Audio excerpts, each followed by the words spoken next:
करवालय हरि अपने गुरुबाबा वैलय राम अपने गुरुबाबा वैलय राम गावना करवालय हरि गावना करवालय हरि अपने गुरुबाबा वैलय राम अपने गुरुबाबा वैलय राम जब जब याद आवे तो हरि सुरतिया जब जब याद आवे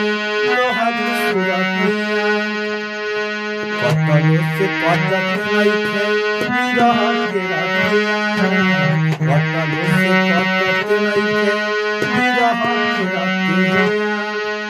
आरे जिया तोर सवालय हरि आरे जिया तोर सवालय हरि अपने गुरुबाबा वैलय राम अपने गुरुबाबा वैलय राम अपने